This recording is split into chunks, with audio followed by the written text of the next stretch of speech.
अली बाबा एक गरीब आदमी अपनी माँ और बड़े भाई कासिम, जिसकी छोटी सी दुकान है, के साथ मध्य एशिया के किसी काल्पनिक कस्बे गुलाबाबाद में रहता है।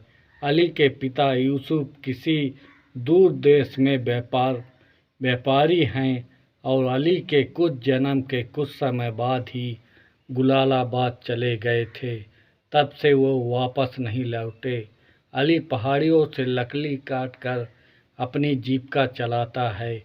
गुलाबाबाद में 40 डाकुओं का गिरोह आतंकित है, जो अपनी लूट का माल सुनसान पहाड़ियों में स्थित एक जादुई गुफा में छिपा रहे हैं। डाकुओं का सरदार एक जादुई मंत्र से गुफा खोलता है और एक जादुई मंत्र से बंद होता है। जब अली को खबर मिलती है कि उसका पिता लापता हो गया है, तो वह उन्हें ढूंढने निकल पड़ता है।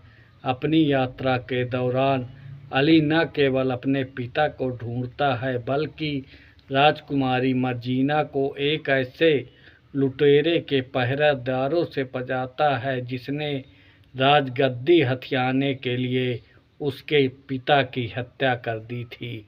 अली और मर्जीना एक दूसरे से प्यार करने लगते हैं, लेकिन उनकी खुशी ज़्यादा देर तक नहीं टिकती। उन पर घात लगाकर हमला किया जाता है, मर्जीना को पकड़ लिया जाता है और यूसुफ नाराज हो जाता है। अपने पिता को दफनाने के बाद अली को पता चलता है कि मर्जीना को गुलामों के बाजार में बेचा जा रहा है। वह उसे आज़ादी दिलाने के लिए कासिम से पैसे उधार लेता है और उसे घर ले जाता है, लेकिन कासिम पैसा वापस नहीं मांगता और कर्ज न चुकाने पर अली और उसकी माँ को बेदखल करने का फैसला करता है। मजबूर होकर अली और उसकी माँ एक नई जिंदगी शुरू करते हैं। इस बीच इलाके के काजी कुख्यात डाकू अब्बू हसन को पकड़ने के लिए इनाम की घोषणा करता है।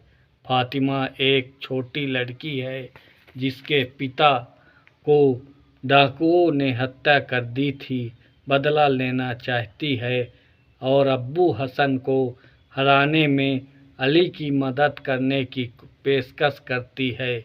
जल्द ही अली को अब्बू हसन के गुप्त ठिकाने का पता चल जाता है और वह वहां पहुंचने के लिए जादुई मंत्र सीख लेता है। वह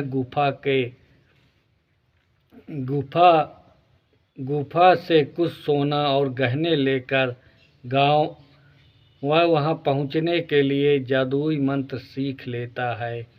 वह गुफा में कुछ सोना और गहने लेकर गांव में बांट देता है, ताकि उनकी सूखी जमीन के लिए पानी मोड़ने की परियोजना का पैसा इकट्ठा किया जा सके। लालच में आकर कासिम अली को गुफा का स्थान और मंत्र बनाने के लिए मना लेता है।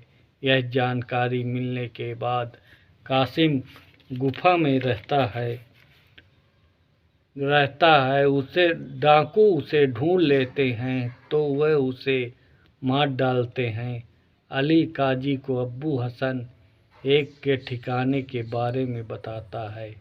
इस बात से अनजान कि काजी और अब्बू हसन एक ही व्यक्ति हैं, काजी अपने आदमियों को खजाने की रक्षा के लिए अली को मारने का निर्देश देते हैं। अब्बू हसन अली पर घात लगाने के इरादे से 40 चोरों के बड़े कलशों में छुपाने की योजना बनाता है। हालांकि फातिमा की मदद से अली को इस साजिश का पता चलता है और वह सभी चोरों को मार डालता है। अंत में अली अब्बू हसन की दोहरी को पहचान के बारे में ये सच्चाई उजागर करता है और गुलाबाबाद को न्याय दिलाता है। इसके गाने इस प्रकार हैं। जादूगर जादू कर जाएगा, किसी को समझ न आएगा। कयामत से कयामत सारे शहर की एक हसीना हूँ, वो है मैं। आज सरे बाजार खौतबा अली बाबा और 40 चोरों के साहसिक कारनामे। इलाकों अली बाबा 40 चोर रूसी पेक्लूचेविया अली बेबी आई सुरोको एज बॉय निकोबा।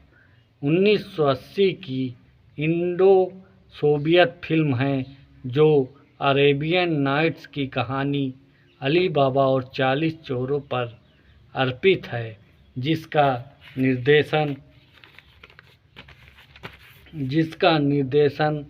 सोवियत निर्देशक लतीफ़ फैज़नबे भारतीय निर्देशक उमेश मेहरा के साथ किया है। यह फिल्म भारत में अली बाबा और 40 चोर के नाम से रिलीज हुई थी। भारतीय अभिनेता धर्मेंद्र, हेमा मालिनी, जीनत अमान के साथ साथ रूसी कोकेशियाना और मध्य एशियाई अभिनेता हैं। कहानी को एक लंबी फिल्म बनाने के लिए थोड़ा बदल दिया गया है। लेखक शांति प्रकाश बख्शी और बोसे सोकुबे थे। संगीत आर डी बर्मन और व्लादिमीर मिलोवा ने दिया था। फिल्म के कोरियोग्राफर लियोनिद ट्रिबिस्की और पीटर परेरा थे। यह सबसे सफल भारतीय सोवियत सह-निर्माण फिल्म थी, जिसे भारत और सोवियत संघ दोनों में सफलता मिली।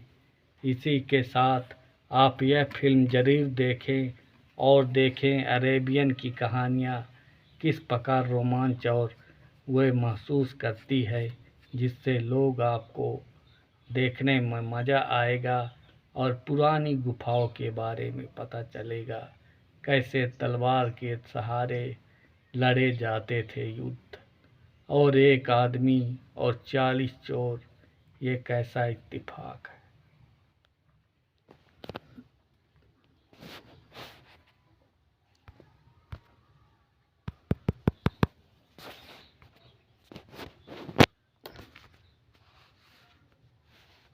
Okay.